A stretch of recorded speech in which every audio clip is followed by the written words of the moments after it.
अस्सलाम वालेकुम and hello everyone, welcome back to toss setup. आइए आज बनाते हैं रेस्टोरेंट स्टाइल सिज़लर रेसिपी।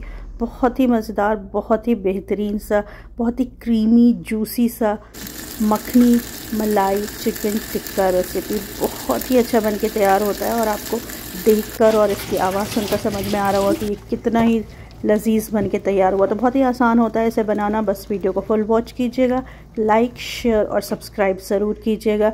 अपने फैमिली और फ्रेंड्स में इस रेसिपी को ज़रूर शेयर कीजिएगा और एक बार आप इस रेसिपी को ज़रूर ट्राई कीजिएगा। बहुत ही अच्छी होती है और बहुत ही आसान होती है। झटपट से चलिए बनाना शुरू करते हैं इस रेसिपी को। ये है 1 किलो चिकन ब्रेस्ट मेरे पास, जिससे धुलकर अच्छी तरीके से इसका पानी निकाल दिया था। इसे पैड ड्राई कर लिया और इस तरीके से बड़े बड़े क्यूब्स में काट लिया था। छोटा पीस मत कीजिएगा, बड़े क्यूब्स में काटिएगा क्योंकि पकने के बाद बहुत श्रिंक होकर ऑलरेडी बहुत छोटा हो जाता है, तो बड़े क्यूब्स रखिएगा। उसके अलावा ये 1 कप है मेरे पास गाढ़ा दही और 1 कप ही है इसमें जाएगी क्रीम। आप घर पर जो दूध की बालाई होती है उसे भी इस्तेमाल कर सकते हैं या फ्रेश क्रीम ले सकते हैं। उसके अलावा मसालों में ये मेरे पास है 1 टीस्पून भुना पिसा हुआ ज़ीरा, 1 टीस्पून है चाट मसाला, 1 टीस्पून है इसमें जाएगा अमचूर पाउडर, 1 टीस्पून है रेड चिली फ्लेक्स, 1 टीस्पून इसमें काला नमक जाएगा, 1 टीस्पून सफ़ेद नमक और 1 टीस्पून ही इसमें जाएगा गरम मसाला पाउडर। और इसमें जाएगा 1 टीस्पून काले मिर्च पाउडर और 1 टीस्पून सफ़ेद मिर्च का पाउडर। अगर आपके पास सफ़ेद मिर्च पाउडर नहीं है तो आप इसकी जगह 2 टीस्पून काले मिर्च का पाउडर लीजिएगा। 1 नींबू का रस है, ये तकरीबन 20 काजू हैं, ये 1 है जाएगा इसमें अंडा, 1.5 इंच है इसमें अदरक का टुकड़ा, 12 लहसुन की कलियां हैं। उसके अलावा इसमें जाएंगी हरी मिर्च और हरी धनिया। 8 से 10 हरी मिर्च है, ये मोटी वाली हरी मिर्च है, इसमें तीखापन बहुत कम होता है। आप जो हरी मिर्च लीजिएगा उसे अपने टेस्ट के हिसाब से लीजिएगा। और 1 हैंडफुल है धनिया की पत्ती। अब हरी मिर्च और धनिया की पत्ती, अदरक लहसुन इन सबको क्रश करना है, तो आप इसे मिक्सर ग्राइंडर में डालकर पल्स मोड पे चला लें या क्रश कर लें और कुछ इस तरीके से इसे बना लें। सब्जियों में यहाँ मेरे पास है 3 अलग कलर की शिमला मिर्च, लाल, पीली और हरी। आप चाहें तो किसी एक कलर के भी इस्तेमाल कर सकते हैं। 4 से 5 हरी मिर्च थी, मोटी वाली, जिसे बीच से स्लिट कर लिया था। और 1 बड़ी प्याज थी मेरे पास, जिससे छिलकर उसके लेयर्स को अलग करके उसे स्क्वायर में काट लिया था। उसके अलावा जाएगा इसमें मक्खन, तो ये 4 टेबलस्पून मक्खन है, 1/4 कप है ये। मक्खन को उतना ही इस्तेमाल करेंगे जितनी ज़रूरत होगी। अब लेंगे एक बड़ा बोल, उसमें डाल देंगे इन चिकन के पीसेस को। उसके बाद इसमें आधी दही और आधा क्रीम डालेंगे, आधा बचा लेंगे, आधा आप रख लीजिएगा, बाद में काम आएगा। और ये जो हमने हरी मिर्च वाला हरा मसाला जो बना रखा था वो डालेंगे, नींबू का रस और बाकी सारे जो पाउडर्ड मसाले थे वो डालेंगे। अंडा क्रैक करेंगे इसमें और उसके बाद इसमें डाल देंगे आधा मक्खन, जो मक्खन था उसका आधा इस वक्त इसमें डाल देंगे और फिर इसे बहुत ही अच्छी तरीके से मिक्स करेंगे। आपको हाथों से मिक्स कीजिए तो ज़्यादा अंदाज भी लगता है इसके अच्छे से मिक्स होने का और इसकी कोटिंग भी प्रॉपर होती है। एक बार जब ये अच्छे से मिक्स हो जाए तो आप इसे किसी पैन में, मोटे तले के पैन में इसे ट्रांसफ़र कर लीजिएगा। इस वक्त इसमें मक्खन या किसी भी तेल की कोई ज़रूरत नहीं होती है। मैरिनेशन के टाइम पर सब डला होता है और इसकी अच्छी बात ये होती है कि आपको इस चिकन को अलग से मैरिनेट नहीं करना पड़ता। आप चाहें तो मैरिनेट कर सकते हैं लेकिन इसमें कोई ज़रूरत नहीं होती। ये बहुत ही ईजिली और बहुत ही अच्छा कुक हो जाता है। पहले आप इसे 5 मिनट हाई फ्लेम पर पकाइए। जब इसमें पानी रिलीज़ होने लग जाए तो इसकी फ्लेम को बिल्कुल लो कर दीजिए। 5 मिनट इसे ढक दीजिए और उसके बाद ये इतना पानी इसमें आ जाता है कि आपको इसे खोल कर ही पकाना पड़ेगा। तो अच्छी तरीके से इसे खोल कर पकाइए, बीच बीच में आप इसे चलाते रहिए।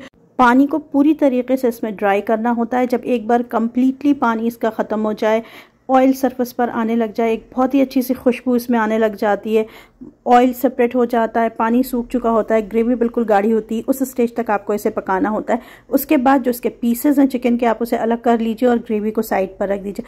अब हम इसे देंगे एक बारबेक्यू इफेक्ट। तो आप चाहें तो किसी ग्रिल पैन पर या किसी ग्रिल पर रखकर आप इसे डायरेक्ट फ्लेम पर इस तरीके से सेक सकते हैं। बहुत ही अच्छा सा ग्रिल मार्क भी आ जाता है और फ्लेवर और टेस्ट सब इससे बढ़ जाता है। अगर आप इस तरीके से इसे करेंगे तो इसकी लज्जत बिल्कुल रेस्टोरेंट वाली हो जाती है। लेकिन अगर आप इस तरीके से नहीं इसे करना चाहते हैं तो आप इसे कोल इफेक्ट भी दे सकते हैं, जो स्मोक इफेक्ट होता है। तो आप इसे किसी बर्तन में रखिए, एक कोयले को जलाकर उसे रखिए, उस पर थोड़ा सा तेल डाल दीजिए और जब इस पर स्मोक आने लग जाए तो उसे इस स्टेज पर रख छोड़ दीजिए और जब पूरा स्मोक सेटल डाउन हो जाए उसके बाद फिर इस्तेमाल कीजिए।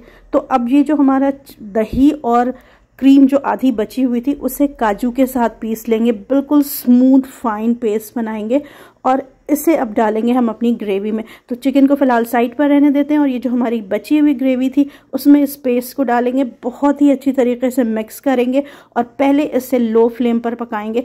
जब एक बार ये वेल कंबाइन हो जाएगा फिर आप फ्लेम को मीडियम टू हाई करके पकाइएगा। इसमें दही भी है, उसके फटने का डर होता है, तो पहले आप इसे मीडियम टू हाई पर करके पकाइएगा। जब बॉयल आने लग जाएगा तो फिर आप फ्लेम को हाई कर दीजिएगा।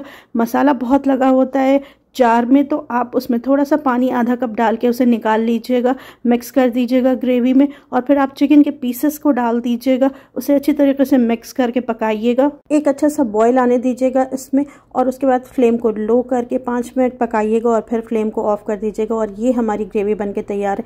ये ठंडी होने के बाद बहुत गाढ़ी होती है, तो उसकी कंसिस्टेंसी उस हिसाब से आप एडजस्ट कर लीजिएगा। रखते हैं अब चिकन को साइड पर और सौटे करेंगे सब्जियों को। तो एक दूसरे पैन में 1 टीस्पून बटर लेंगे, ये वही सेम बटर है जो बचा हुआ था, उसमें से 1 टीस्पून डालेंगे। सारी सब्जियों को एक साथ डालेंगे, हाई फ्लेम पर इसे सौटे करेंगे। हाफ टी स्पून इसमें सॉल्ट जाएगा, half tea spoon black pepper powder, अच्छी तरीके से मिक्स करेंगे और इसे सिर्फ सौटे करना होता है 5 मिनट के लिए। इसका जो क्रिस्पीनेस होती है वो बनी रहनी चाहिए, सॉगी नहीं होनी चाहिए सब्जियाँ।